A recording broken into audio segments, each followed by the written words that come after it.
बहुत बहुत स्वागत है आप सभी का आपके अपने इस चहेते सेशन में।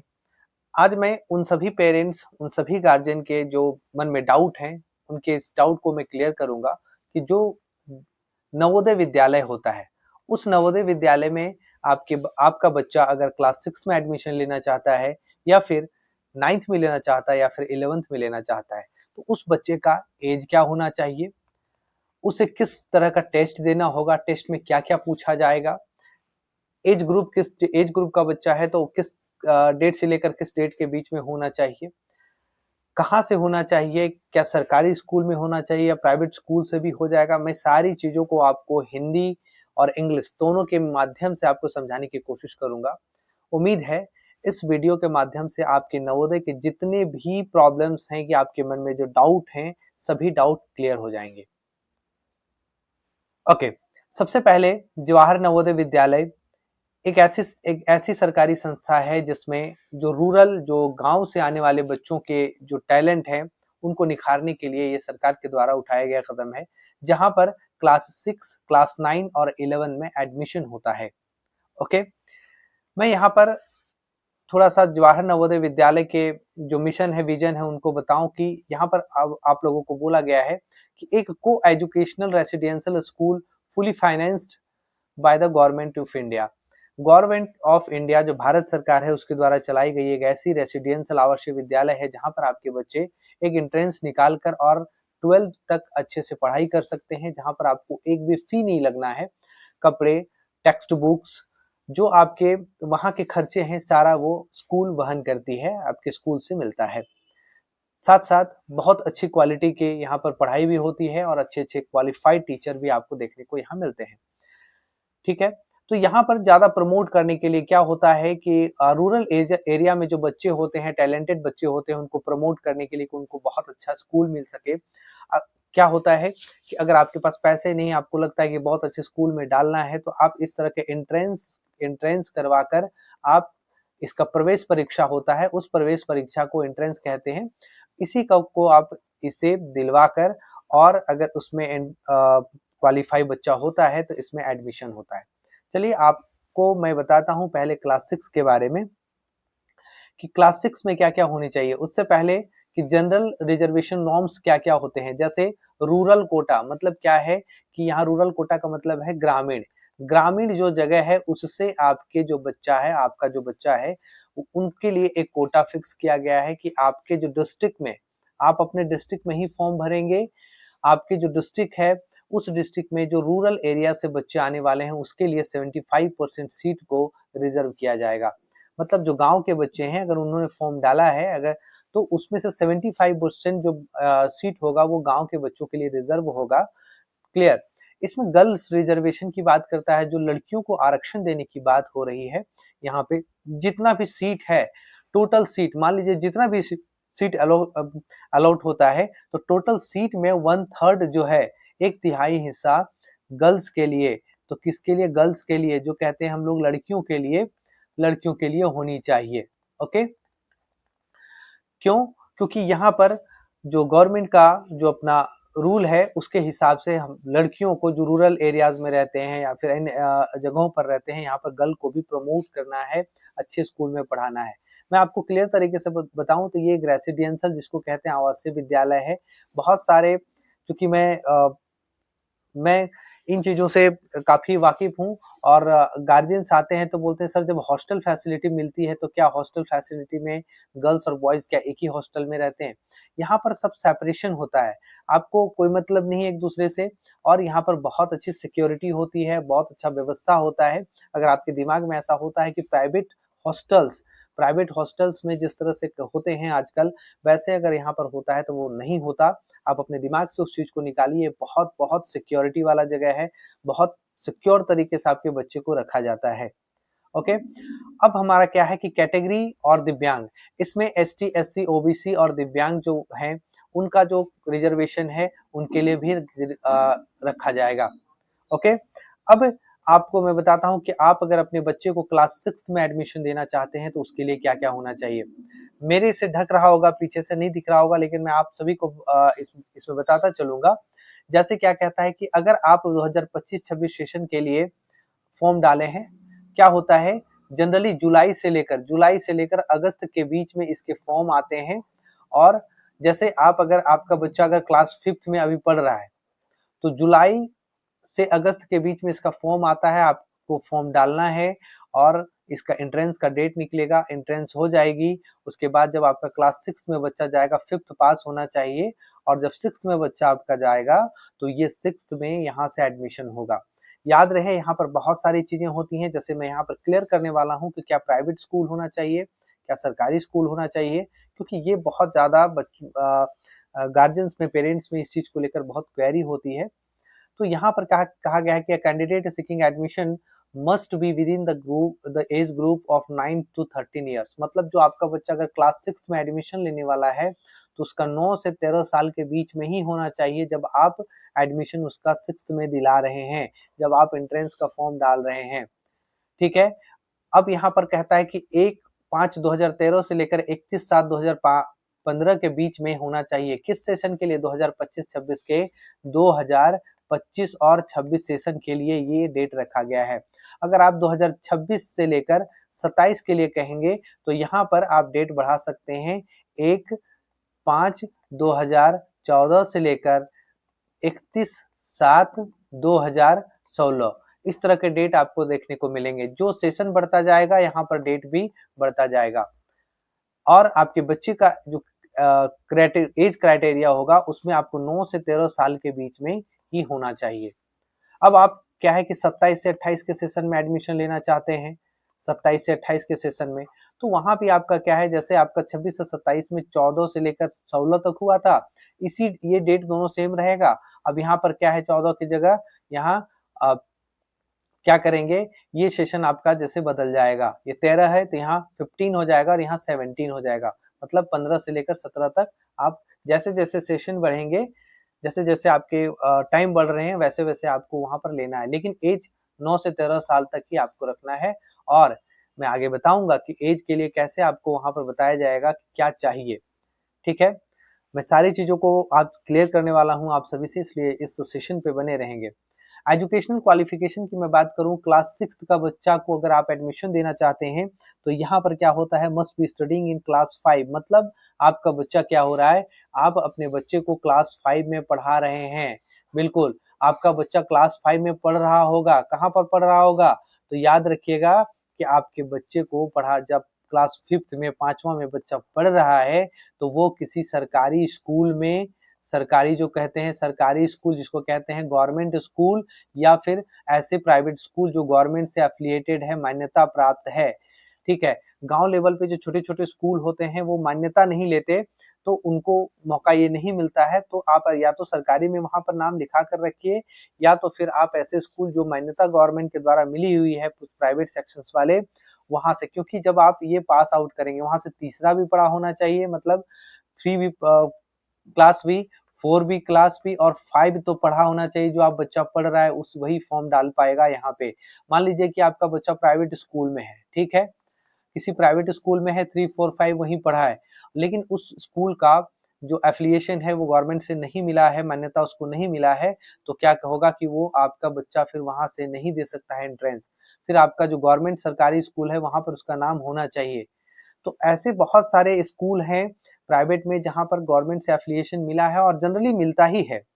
छोटे छोटे गांव में स्तर पे जो स्कूल छोटा छोटा खोला जाता है वो लेते नहीं है, लेकिन आप सिटी में या शहर में, बड़े शहरों में अगर आप बात करेंगे तो आपको एफिलिएशन गवर्नमेंट के द्वारा मिलता है।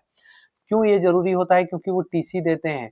ठीक है, वहां से आपको जो कागज देंगे, आपका आपका बच्चा जो पास आउट होगा, 5th पास आउट का जो कागज मिलेगा, पासिंग सर्टिफिकेट मिलेगा, वो इशू इशू जो मान्यता प्राप्त स्कूल है वही देंगे। जो नहीं प्राप्त, जिन्होंने मान्यता प्राप्त नहीं किया वो नहीं दे पाएंगे। तो ऐसे स्कूल को भी आपको देखना होगा जिन्होंने मान्यता प्राप्त कर रखा है सरकार से, तो ऐसे आपको सर्टिफिकेट पासिंग आउट देंगे। ठीक है, आप जिस जिले में अप्लाई कर रहे हैं उसी जिले में 3, 4 और 5 पढ़ा होना चाहिए बच्चा। ठीक है, सुनने में बहुत हार्ड लगता है ये सब बातें, लेकिन कोई बड़ी चीज नहीं है। आपको अगर कोई ऐसा क्वेरी होता है तो मैं नंबर देता हूँ, इस नंबर पे फोन करके आप अच्छे से समझ सकते हैं बातों को। और कृपया ये कॉल आप कब करेंगे? कॉल मतलब करेंगे सुबह के 9 बजे से लेकर शाम के 7 बजे के बीच में आप कॉल करेंगे। अगर बीच में मैं नहीं उठा पाया तो आप समझना कि मैं एक क्लास ले रहा हूँ, तो क्लास के वक़्त मैं फ़ोन नहीं उठा पाऊँगा, लेकिन इसी के बीच में आपको फ़ोन उठाऊँगा। ये आप क्वेरी आप इसमें पूछ सकते हैं, अपनी जानकारी ले सकते हैं। एजुकेशनल क्वालिफ़िकेशन में आपको मैंने पहले ही बताया था कि 6th में एडमिशन लेना चाहते हैं तो आपका बच्चा 5वीं में, 5th में पढ़ रहा होगा ऐसे स्कूल में जो सरकारी हो या सरकारी से मान्यता प्राप्त हो, या फिर आपका और बच्चा आपका 3 और 4 उसी स्कूल से या फिर उसी जिले से पढ़ा होना चाहिए जिस जिले में आप फॉर्म भर रहे हैं। हर जिले में जो नवोदय विद्यालय होता है।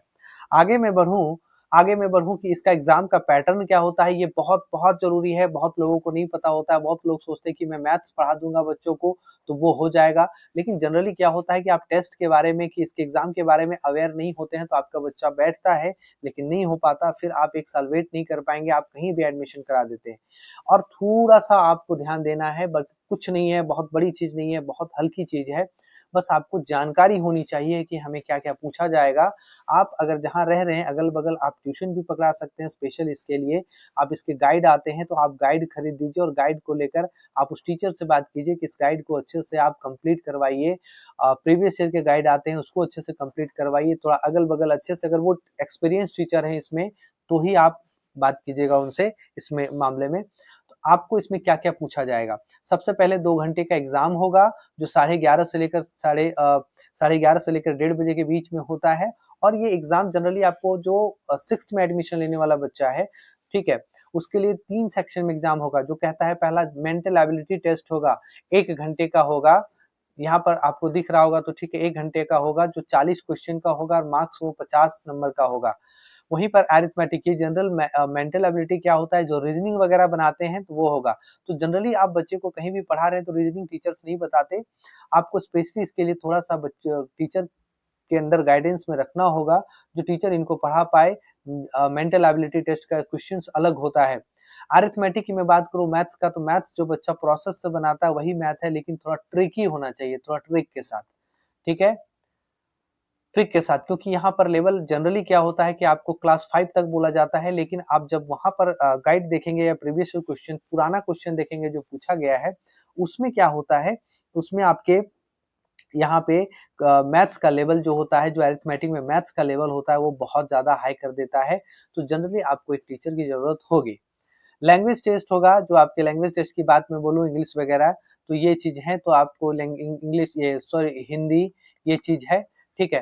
तो यहाँ पर आपके लैंग्वेज टेस्ट में क्या है जो आप चूज़ करेंगे, तो ये हिंदी वगैरह, यहाँ 20 क्वेश्चन होंगे 25 मार्क्स के, टोटल जो है आपके 80 क्वेश्चन होंगे और 100 मार्क्स के 100 नंबर के होंगे। 2 घंटे का समय दिया जाएगा। आपको एक ही बार में बैठ के ये तीनों सॉल्व करना है, और इसकी प्रैक्टिस आपको एक अच्छा टीचर करा सकते हैं। अगर आप खुद गाइड लेके कर सकते हैं तो अच्छी बात है, नहीं तो आप थोड़ा-सा 2-4 महीने, 5 महीने के लिए एक टीचर को हायर कीजिए, या फिर किसी टीचर से कॉन्टैक्ट करके आप इस चीज़ की तैयारी कीजिए। थोड़ा-सा 2-4 महीने, 2 से 4 महीने की तैयारी में, 2 से 4 या 5 महीने की तैयारी में कुछ-कुछ बच्चा, मैं पहले बता दूँ कि कुछ-कुछ बच्चा 7 से 8 मंथ भी लेता है। वो उसके मेंटल एबिलिटी पर ये डिपेंड करता है एंट्रेंस एग्ज़ाम। तो यहाँ पर आप क्या है कि किसी के टीचर के हेल्प से आप इस एंट्रेंस को क्लियर कर सकते हैं, और 12th तक बच्चा फ्री में पढ़ सकता है। और यहाँ पर जो क्वालिटी आपको दी जाएगी, आप अच्छे-अच्छे स्कूल में आपके बच्चे, आप अगर अपने बच्चे के पीछे 15 से 20 हज़ार मंथली खर्चा कर रहे हैं, तो भी आपको कम्पीट करना बहुत ज़्यादा मुश्किल है, जिस तरह से यहाँ के बच्चे के अंदर जो नॉलेज और कॉन्सेप्ट होता है। मैंने दोनों बच्चों को पढ़ाया है, मुझे पता है। अब नेक्स्ट मैं आपको बताने वाला हूँ क्लास 9। क्लास 9 अगर बच्चा आपका क्लास 6 में नहीं है, उससे ऊपर का बच्चा है और आप चाहते हैं कि क्लास 9th में इसकी एडमिशन हो जाए, तो इसको कहते हैं 9th में लैटरल एंट्री। कुछ सीट्स वैकेंट रहते हैं, और इसके क्या होता है कि admission is strictly against vacant seat available in class 9। तो क्लास 9 में जो सीट वैकेंट रहता है उसके अगेंस्ट निकाला जाता है ऑलवेज, क्योंकि बहुत सारे बच्चे कुछ रीजन की वजह से छोड़ भी देते हैं, कभी सीट नहीं फुल हो पाता, या बहुत सारा रीजन होता है इसके बीच में। तो इसके लिए क्या होगा कि आपका जो, अगर 9th में आप एडमिशन देना चाहते हैं, तो उस समय आपके बच्चे का जो एज होना चाहिए, उम्र होना चाहिए, वो क्या होना चाहिए, वो 13 से लेकर 16 साल के बीच में होना चाहिए। बच्चों एक चीज ध्यान आपने दिया होगा, जब आपने 6th क्लास में पढ़ाया है और 6th क्लास में एडमिशन लेना था, तो वहां पर एज आपका क्या था, 11 से 13 था। यहाँ पर क्या था, 13 से लेकर 16 के बीच में है। मैं क्लियर 9 से 13 तक था, सॉरी। यहाँ पर क्या था कि आपका 6th क्लास में 9 से लेकर 13 साल के बीच में है और 9th क्लास में अगर आप एडमिशन बच्चे को दिलाना चाहते हैं तो आपका बच्चे का उम्र 13 से लेकर 16 के बीच में होना चाहिए। याद रहे ये उम्र, ये एज जो बच्चा का हो रहा है वो किस डेट के, अगर आप 2025-26 सेशन में एडमिशन बच्चे का कराना चाहते हैं, हालांकि बहुत लोग तो नहीं करा पाएंगे क्योंकि ये जब आप वीडियो देख रहे हैं तब तक आपका फॉर्म का डेट हट चुका है, लेकिन अगर कोई ऐसा फॉर्म डाल चुके हैं तो उनका जो डेट होना चाहिए वो 1 मई से लेकर, मैं डेट लिख रहा हूँ और आगे भी अभी बताऊंगा, 2011 से लेकर क्या कहा जाता है जुलाई, जो 31 जुलाई है, 31 जुलाई 2013 के बीच में इसका टाइमिंग आपके इसी के बीच में आपके बच्चे का जन्म होना चाहिए, तो आपका ये एज क्राइटेरिया पूरा हो जाएगा। अब आपका बच्चा अगर अभी आप वीडियो देख रहे हैं और आगे की सोच रहे हैं तो आप 2026-27 के बारे में सोच रहे हैं, तो 2026-27 का जो सेशन होगा उसके लिए सेम A1 में रहेगा, बस यहाँ पर क्या होगा 2012 हो जाएगा और 31 जुलाई के बाद 2000 यहाँ पर 14 हो जाएगा। मतलब इसके बीच में आपके बच्चे का उस समय एज डेट ऑफ बर्थ होना चाहिए और एज 13 से 16 के बीच में ही होना चाहिए। ये एक क्राइटेरिया है वहां पर जाने का। बच्चा आपका क्या है कि 8th क्लास में पढ़ रहा हो, ठीक है, during academic session recognised school in the same district, कहता है रिकॉग्नाइज्ड स्कूल बार बार बोला जा रहा है, मतलब जो मैंने फिर बोला कि जो गवर्नमेंट स्कूल से या गवर्नमेंट स्कूल हो या गवर्नमेंट स्कूल से मान्यता प्राप्त हो, रिकॉग्नाइज्ड हो, जो मान्यता प्राप्त है ऐसे ही स्कूल से आप पासिंग आउट हो, क्योंकि वो आपको जो टीसी देने वाला है या फिर ट्रांसफर पासिंग सर्टिफिकेट देने वाले हैं, तो वहां से आपको सबमिट करना है और मैं डॉक्यूमेंट के बारे में भी आपसे बात करूंगा कि क्या क्या चाहिए। सिलेक्शन जो होता है वो लैटरल एंट्री सिलेक्शन टेस्ट कहते हैं, जिसको हम लोग लास्ट कहते हैं, इसका भी एक टेस्ट होगा, ठीक है। आगे हम लोग देखते हैं कि क्लास 9 के सिलेक्शन टेस्ट के लिए क्या पैटर्न होंगे। वहां पर आपको 2 घंटे का समय मिला था, 6 क्लास के लिए 2 घंटे का समय मिला था, ओके। यहाँ पर 2.5 घंटे का समय मिलेगा, लेकिन यहाँ पर आपको जो वैरायटी होगा क्वेश्चन का, सब्जेक्ट का, वो ज्यादा होगा। आप इंग्लिश या हिंदी मीडियम से जैसे भी माध्यम से परीक्षा को दे सकते हैं, एग्जाम को दे सकते हैं। यहाँ पर मैथमेटिक्स 35 मार्क्स का पूछा जाएगा। कहा जा रहा है कि क्लास 8 का डिफिकल्टी, मतलब क्लास 8 में जो हाई लेवल के मैथ्स हैं उसी को पूछा जाएगा, ठीक है। जनरल साइंस, जो साइंस आप पढ़ रहे हैं, साइंस जिसको कहते हैं, ठीक है, वो साइंस 35 क्वेश्चन पूछा जाएगा, ठीक है। जनरल साइंस में आपके जीएस वगैरह भी इंक्लूड हो जाते हैं, तो वो भी क्लास 8 में जो आपके डिफिकल्टी लेवल में है वो भी आपका पूछा जाएगा। यहाँ पर इंग्लिश में बात करूं, इंग्लिश की तो 15 मार्क्स के हैं और ये भी आपके जो डिफिकल्टी लेवल, मतलब जो भी आपके सब्जेक्ट अभी आप पढ़ रहे हो वो डिफिकल्टी लेवल जो उसके सबसे बेस्ट लेवल होंगे वही लेवल के आपके क्वेश्चंस पूछे जाएंगे वहां पर। हिंदी है तो हिंदी 15 मार्क्स के होंगे, इसका भी लेवल आपके वहां के सबसे टफ लेवल होंगे। यहाँ तक कितना, तो ये भी टोटल 100 मार्क्स का हो गया और आप देख सकते हैं कि कितना है 50, 35, 70 एंड 30, मतलब यहाँ पर 100 क्वेश्चन है और 100 मार्क्स का है, तो आप समझ सकते हैं कि एक क्वेश्चन 1 मार्क का यहाँ पर देखने को मिलता है, ठीक है। There is no negative marking, okay, यहाँ पर कोई नेगेटिव मार्किंग नहीं होगा। अगर आप सोचते हैं कि नेगेटिव मार्किंग है तो नहीं है, कोई नकारात्मक नहीं है, कोई गलती होने पर आपका मार्क्स नहीं कटेगा, आपका नेगेटिव मार्किंग नहीं है, okay. There is no negative marking here, okay. Next, class 11th का अगर आपका बच्चा एडमिशन लेना चाहता है, बिल्कुल होता है, क्लास 11th में भी एडमिशन होता है नवोदय विद्यालय में, तो 10th पास आउट के बाद आप दिला सकते हैं। इसमें जो हमारा सिलेक्शन का प्रोसेस क्या होता है, 2 तरीके से होता है। इसमें क्या होता है कि एक लेटरल एंट्री जो हम लोग लिस्ट कहते हैं जिसको, उसके थ्रू होता है, जहां सीट आपको वैकेंट होता है। कहने का मतलब है आप बहुत अच्छा, आप क्या करेंगे कि जो सीट वैकेंट क्या क्या होगा, सीट टेस्ट जो होगा आपको, मेंटल एबिलिटी टेस्ट होगा, इंग्लिश, साइंस, सोशल साइंस और मैथ, ये सब चीजों का टेस्ट होने वाला है वहां पर। और क्या क्या मैंने पहले बोला था, साइंस, सोशल साइंस, एसएसटी जिसको बोलते हैं, मैथ्स, इंग्लिश, ठीक है। हर जगह आपके जो सब्जेक्ट हैं बढ़ रहे हैं, इस चीज को ध्यान रखना है। और आपका क्या है, मेंटल एबिलिटी जो रीजनिंग कहते हैं, ठीक है, मेंटल एबिलिटी। तो ये इतने सब्जेक्ट आपके वहां पर पूछे जाएंगे जो मैंडेटरी है, बहुत जरूरी है। और यहाँ पे आपके क्लास 10th के लेवल तक ही पूछा जाएगा अगर आप 11th में एडमिशन लेना चाहते हैं तो। लेकिन इसमें एक डिफिकल्टी लेवल भी आपका सबसे डिफिकल्टी लेवल पूछा जाएगा। जैसे एसएसटी की बात करूँ तो एसएसटी बहुत अच्छे से पढ़ा होना चाहिए, क्योंकि इसके जब एमसीक्यूज क्वेश्चन बनेंगे तो आपको प्रॉब्लम हो सकती है। मेंटल एबिलिटी टेस्ट के लिए क्या होगा कि आपको थोड़ा प्रिपेयर करना होगा, रीजनिंग वगैरह, तो वो आप खुद से कर सकते हैं, या फिर ज़्यादा अच्छा होगा आप हमेशा एक टीचर को हायर कीजिए, क्योंकि आपके कुछ मंथ की पढ़ाई टीचर के साथ आपके पूरे लाइफ को अच्छा बना सकता है। क्या है, मेरिट बेस्ड जो होता है, इसमें जो आप 11th में एडमिशन लेना चाहते हैं, इसमें एक खासियत ये भी है कि इसके अलावा अगर आपने 10th में बहुत बढ़िया मार्क्स लाया है तो आपके बहुत बढ़िया मार्क्स के बेसिस पे भी यहाँ पर हो जाएगा। लेकिन लेकिन लेकिन ध्यान देने वाली बात है मेरे बच्चों, ध्यान देने वाली मेरी बात क्या है कि यहाँ पर आपको बहुत बहुत बढ़िया मार्क्स लाना है, 10th पे बहुत अच्छा परसेंटेज लाना है, तो ही आपका यहाँ पर सिलेक्शन होगा बिना टेस्ट का। नहीं तो फिर आपको ये सब टेस्ट देने हैं फॉर्म भर के, तो आपको पहले ही फॉर्म भरना होगा, तो आप फॉर्म भर दीजिए। ठीक है। स्ट्रीम एलोकेशन की मैं बात करूं कि स्ट्रीम एलोकेशन क्या होता है क्लास 11th में, तो streams are allotted based on the merit and available vacancies in the Jawahar Navodaya Vidyalaya. Science की मैं बात करूं तो यहाँ कौन सा होगा, साइंस मिलेगा, एक साइंस मैथ्स के साथ मिलेगा, एक साइंस विदाउट मैथ्स मिलेगा, ठीक है, कॉमर्स मिलेगा, ह्यूमैनिटेरियन जो आर्ट्स कहते हैं हम लोग वो मिलेगा यहाँ पर। तो ये सब ह्यूमैनिटीज में यही होता है, जनरली आर्ट्स ही होता है। तो ये सब आपके स्ट्रीम होंगे, आप वहां जाकर चूज कर सकते हैं और आपको ये मिल जाएगा। आप इसको आ, अपना स्ट्रीम बना सकते हैं। अगर आप अच्छा मार्क्स लाते हैं तो आपको मनचाहा आप जो चाहते हैं स्ट्रीम वही आपको एलोकेट होगा। ये था एक जानकारी। अब यहाँ पर सिलेक्शन प्रोसेस की मैं टेस्ट पैटर्न की मैं बात करूं तो यहाँ पर मेंटल एबिलिटी की जो रीजनिंग वाला पोर्शन है, रीजनिंग से आपको 20 क्वेश्चन पूछे जाएंगे जो 20 नंबर के होंगे। इंग्लिश से 20 क्वेश्चन पूछे जाएंगे जो 20 मार्क्स के होंगे। साइंस की मैं बात करूं तो साइंस का 20 क्वेश्चन होगा जो 20 नंबर के होंगे। सोशल साइंस की मैं बात करूं जो एसएसटी है, जिसमें बहुत सारा आपका हिस्ट्री, ज्योग्राफी, सिविक्स वगैरह जो आपको इकोनॉमिक्स देखने को मिलता है, वहां से 20 क्वेश्चन पूछे जाएंगे और वो 20 मार्क्स का होगा। मैथमेटिक्स के 20 क्वेश्चन पूछे जाएंगे और ये 20 मार्क्स का होगा। आपको अंतर मैं बता दूं क्या होगा कि यहाँ भी 2.5 आपको घंटे का मिलेगा, बस आपको 6th वाले में 2 घंटा मिल रहा है, बाकी 9th में और 11th में एडमिशन लेना चाहते हैं तो 2.5 घंटे का है, क्योंकि इसके लेवल भी थोड़ा हाई होंगे, इसके सब्जेक्ट्स भी थोड़ा बढ़ रहे हैं।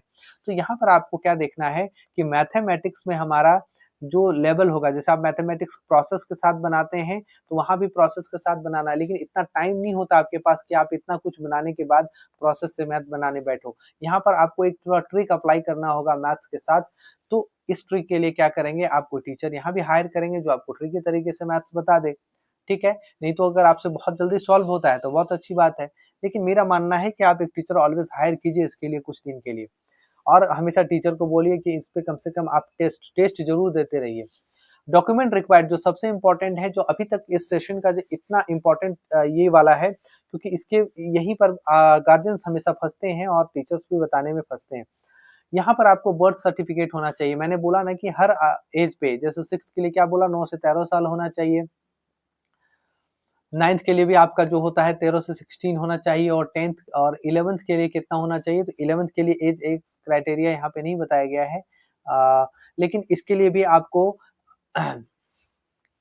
16 या मतलब 16 से लेकर 19 तक के आसपास होना चाहिए। ओके, तो यहाँ पर आप देख सकते हैं कि क्या है, यहाँ प्रूफ ऑफ डेट क्या है, डेट बर्थ सर्टिफिकेट क्यों होना चाहिए आपका, यही जो पता चलेगा कि आपका बच्चा किस एज का है, ये बर्थ सर्टिफिकेट आपको बनवाना होगा।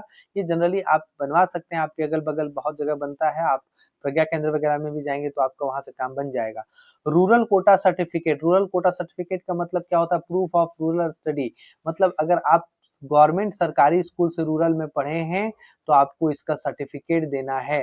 क्योंकि आप जहां से निकलेंगे, मान लीजिए आप गवर्नमेंट से पढ़ाई कर रहे हैं तो वहां से निकलेंगे तो वहां पर आपको बोल के निकलना है कि मेरा नवोदय विद्यालय में एडमिशन हो रहा है, तो वहां के प्रिंसिपल आपको एक सर्टिफिकेट बना के देंगे जिससे आपका एडमिशन आगे होगा। या फिर आप एफिलिएटेड स्कूल से, गवर्नमेंट एफिलिएटेड स्कूल से, प्राइवेट स्कूल से भी जो एफिलिएटेड है उससे निकल रहे हैं तो आपको वहां के प्रिंसिपल एक टीसी बना के देते हैं, एक पेपर बना के देते हैं जो आपके उस एडमिशन में बहुत जरूरत होगा। Aadhaar card of the student, student का आधार कार्ड होना बहुत बहुत जरूरी है। Marksheet of the previous class 5 जैसे क्या है कि अब यहाँ मार्कशीट किस किस के लिए होना चाहिए। अगर 6th में आप एडमिशन कराना चाहते हैं तो 5 पास आउट हो गए और आपका जो मार्कशीट मिलेगा 5th का, उस समय आपके एडमिशन के टाइम में डॉक्यूमेंट का रिक्वायरमेंट होगा। अब 5th में आप फॉर्म भर रहे हैं तो उस समय तो आपको फॉर्म, आप 5th पास नहीं किए हैं तो उस समय आपको अपलोड भी नहीं करना है। तो जिस समय आपका एडमिशन होगा उस समय ये सब चीजें आपकी देखी जाएगी। दूसरा, क्लास 8 के लिए बोला जाता है। क्लास 8 में भी सेम, जब आप क्या करते हैं कि क्लास 8 में भी जो आपका मार्कशीट आएगा वो आपको वहां पर जमा करना है, और ठीक 11th के लिए 10th का जो मार्कशीट होगा उसको आपको जमा करना है। ये सब चीजें हैं। यहाँ पर रेसिडेंस प्रूफ होना चाहिए। डोमिसाइल कहने का मतलब है कि आप जिस जिला से भर रहे हैं, जिस जिला से भर रहे हैं, ठीक है, जिस डिस्ट्रिक्ट से आपको डिस्ट्रिक्ट से भर रहे हैं फॉर्म, उस डिस्ट्रिक्ट में क्या का आपका जो आप एक्चुअली डिस्ट्रिक्ट का कभी डोमिसाइल नहीं बनता है, बनता है स्टेट का। तो आप जहां से भर रहे हैं वो किसी स्टेट में होगा, आप उस स्टेट सेलाइज करते होंगे, तो क्या होगा कि आप वहां से जो आपका डोमिसाइल, जो रेसिडेंशियल जिसको बोलते हैं ना सर्टिफिकेट, आप वो बना लेंगे। ये एक सीओ लेवल पे भी बनता है और एक एसडीओ लेवल पे भी बनता है। आप कोशिश कीजिए कि एसडीओ अनुमंडल लेवल पे हमेशा बना के रखिए, ये ज्यादा बढ़िया होता है। ठीक है, ऐसा कोई दिक्कत नहीं है कि आपका सीओ लेवल पे भी बन रहा है तो आप बना लीजिए, काम पहले कर लीजिए। कम्युनिटी सर्टिफिकेट, जैसे आप मान लीजिए कि ओबीसी हैं, ठीक है, आपने अगर सर्टिफिकेट आपका बनता है जाति सर्टिफिकेट, वो बनाएंगे। एसटी हैं, एसटी हैं, एससी हैं, तो ये कोई भी अगर आप इस कैटेगरी से आते हैं और आपके सर्टिफिकेट, अगर आपने रिजर्वेशन का फायदा लिया है तो यहाँ पर आपको सर्टिफिकेट को जमा करना होगा, नहीं तो आपके जो काउंट है वो जनरल में काउंट कर लिया जाएगा, या तो फिर आपको इससे निष्कासित भी किया जा सकता है, वो उसके रूल हैं। ठीक है, ये पूरी जानकारी थी आपके लिए, और ये जानकारी काफी आपके लिए अहम होगी मुझे पता है। और जितने भी मैंने मैं अभी भी बता रहा हूँ कि अगर आपको किसी तरह की प्रॉब्लम होती है तो आप क्या करिए, इस नंबर पे कांटेक्ट करके आप, कांटेक्ट का मैंने टाइम दिया था आपको कि सुबह 9 से लेकर शाम को 7 बजे के अंदर आप कांटेक्ट करेंगे, इसके पहले इसके बाद नहीं।